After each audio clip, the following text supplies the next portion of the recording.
शिवाय। क्या हाल चाल भाई लोगों। तो भाई लोगों, आज मैं आपके लिए एक ऐसी मूवी का रिव्यू लेकर आया हूँ जो कल ही लगी है। मतलब यहाँ पर तो दिल्ली के अंदर तो उसके सिर्फ और सिर्फ शो जो स्टार्ट हुए थे रात से ही स्टार्ट हुए थे, तो रात ही देखी थी और आज मैं इसका रिव्यू कर रहा हूँ। अब तो फ्राइडे, आज तो हर जगह लगी गई होगी, लेकिन मैं इसका रिव्यू करने से पहले आपको यह बता दूँ कि इस मूवी के अंदर आपको अन्याय पांडे मिलने वाले हैं, चक्की पांडे मिलने वाले हैं और विजय एनाकोंडा मिलने वाले हैं। तो ये तीन मेन कैरेक्टर्स आपके यहाँ इसमें मिलने वाले हैं। बाकी इन सभी की अगर परफॉर्मेंस की बात करूं तो बिल्कुल 10 में से 0 मार्क्स देना चाहूँगा। देखो, अन्याय पांडे को अलग रखते हैं, वो तो 0 के लायक भी नहीं है, लेकिन यार मैं ये देख रहा हूँ कि चक्की पांडे जो हैं वो 10 में से 5 लाख तो थे, पर इस मूवी ने तो उन्हें 3-2 पर ला के रख दिया है। बाकी अगर विजय देवरकोंडा की बात करूँ जो कि हमारे एनाकोंडा हैं, क्या जरूरत थी भाई आपको बॉलीवुड के अंदर आने की? कोई जरूरत नहीं थी। आपने सिर्फ आकर टाइम बर्बाद किया है और करण जौहर का रुपया खराब कर दिया। 35 करोड़ आपने ले लिए, अपना काम निकाला और निकल दिए, कोई दिक्कत ही नहीं है आपको। बाकी अगर मैं आपको बात करूँ ना इस मूवी की स्क्रीन प्ले की कि जो इसका स्क्रीन प्ले लिखा है, जो राइटर हैं इसके, वो हैं कौन? तो पुरी साहब हैं हमारे। ये इन्होंने इतना मतलब बेकार राइटिंग लिखा है, इतनी बेकार तरीके से स्क्रिप्ट लिखी है और हमें जो दिखाया गया है ना, दिमाग मतलब समझ में नहीं आ रहा कि 2-2 मिनटों में हो क्या रहा है। कभी कुछ हो रहा है, कभी कुछ हो रहा है, कभी कुछ हो रहा है। मतलब इनकी हद ये देखिए कि ये MMA के अंदर फाइट कराना चाह रहे हैं विजय देवरकोंडा को, पर वो भी भारत की तरफ से, लेकिन इन्होंने ट्रेनिंग नहीं दी, वहां पर वो ठीक तरह से ट्रेनिंग ले ही नहीं पाए। अब आप कंफ्यूज हो गए हो ना कि ये क्या चल रहा है। तो भाई ऐसे ही सारे के सारे हम जितने भी लोग देख रहे थे सब कंफ्यूज हो गए थे। अब मैं आपको बात करता हूँ स्टार्टिंग से कि मूवी की जो स्टोरी लाइन है वो क्या रहने वाली है। शुरुआत में आपको फाइट सीन दिखाया जाएगा विजय देवरकोंडा जी का और वहां से स्टोरी शुरू होगी। एक ऐसा फाइटर दिखाया गया है जो कि हकलाता है। चलो, हकलाना एक अलग मैटर है, वो उसमें कोई प्रॉब्लम नहीं है, पर लेकिन एक ऐसा फाइटर है जो कि लाइगर है, मतलब लोयन और टाइगर का मिक्स ब्रीड। तो ये इसके अंदर दिखाया गया है। तो अब मुझे समझ में नहीं आ रहा है कि अब ये देखो, ये इनके घर का मामला है कि लायन और टाइगर कहाँ से आए, दो एक का तो मान सकते हैं पर दो पता नहीं, अब इनका अलग मैटर है। बाकी मैं मूवी की स्क्रिप्ट की बात करता हूँ कि मूवी के अंदर क्या मिलने वाला है। बाकी अगर मूवी स्टार्ट करूँ तो मूवी सबसे पहले आपको फाइट का सीन, मैंने आपको बता ही दिया कि सबसे पहला फाइट का सीन आपको देखने को मिलेगा। उस फाइट के सीन को खत्म करते ही वो चीज़ें चले जाएंगे MMA के यहाँ पर, जहाँ पर हमारे मिलने वाले हैं रोनित रॉय जी। तो रोनित रॉय MMA फाइट के जो फाइटर्स हैं उन्हें ट्रेन करते हैं।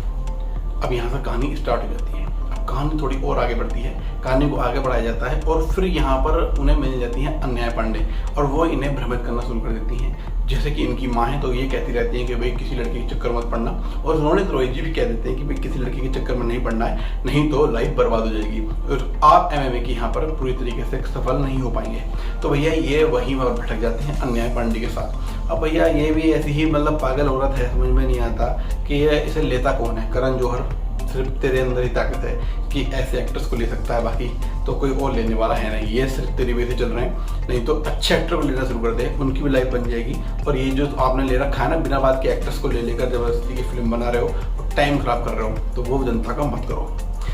अब यहाँ से अन्याय पांडे जो है वो इनके साथ उनकी बर्बादी करना शुरू कर देती है। अन्याय पांडे हैं, ये इनके भी भाई हैं, तो वो भी MMA के लिए फाइट करते हैं, पर लेकिन उनका अपना एक अलग ग्रुप है जो कि गुंडे टाइप हैं, जो कि लुक्खे हैं। विजय देवरकोंडा भी ऐसे लुक्खे ही दिखाए गए हैं, पर लेकिन वो उनसे बड़े लुक्खे हैं, उनके अंदर लेकिन एक एटीट्यूड है।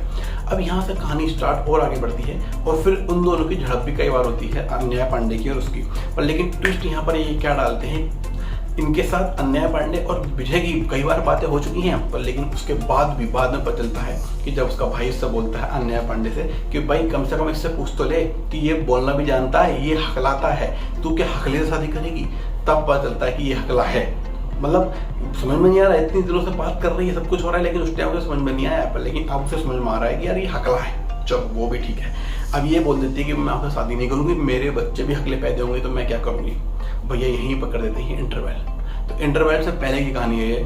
कुछ मजा आया नहीं ना, तो बस यही घटियापंती है इसके अंदर। अगला सीजन अब शुरू होता है, अगला हाफ। अब नेक्स्ट हाफ के अंदर जो कहानी इन्होंने दिखाई है ना भाई, घटिया, मतलब बिल्कुल ही घटिया यार। मतलब क्या आप बना क्या रहे हो? आप क्या कर रहा है भाई है, क्या कर रहा है पूरी भाई, क्या कर रहा है?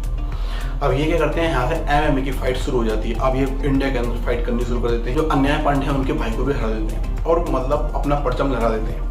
अब इनकी बारी आती है इंटरनेशनल जाने की, पर लेकिन ये कोई स्पॉन्सर नहीं कर रहा है, क्या करें।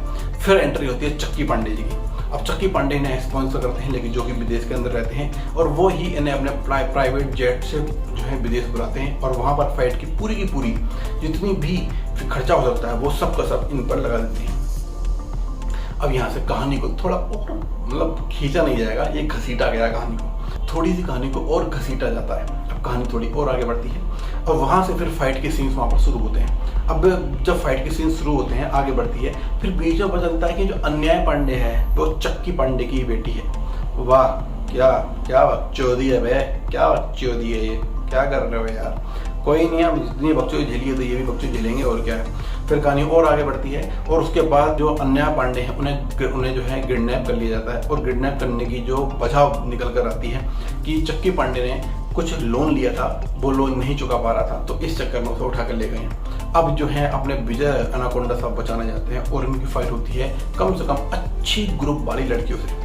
भाई वो इसे इतना पेलती हैं, काफ़ी लंबी फाइट होती है और अच्छे खासे इसे पेल पाल के निकल जाती हैं। उसके बाद फिर से एक फाइट का सीन आखिरी, जिसका आप वेट कर रहे होंगे, जो कि हम माइक टाइसन।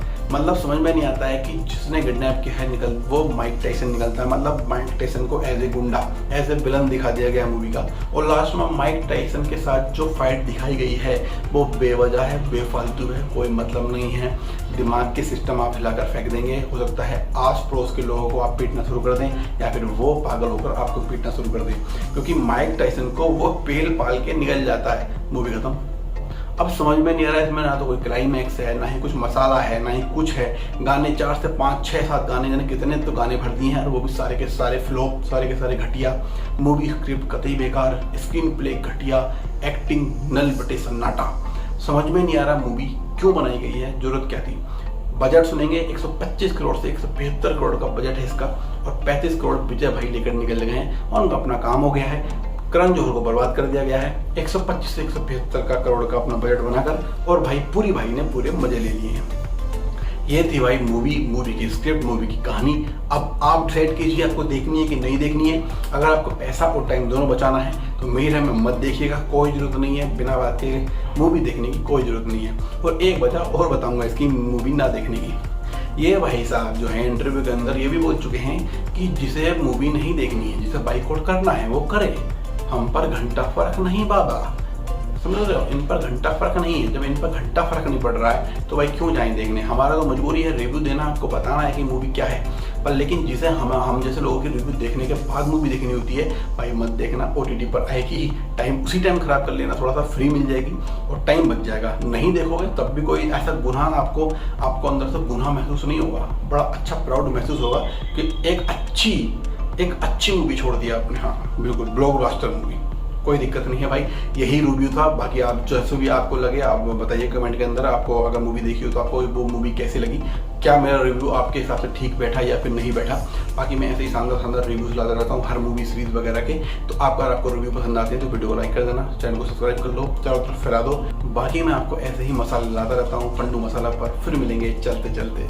जय हिंद।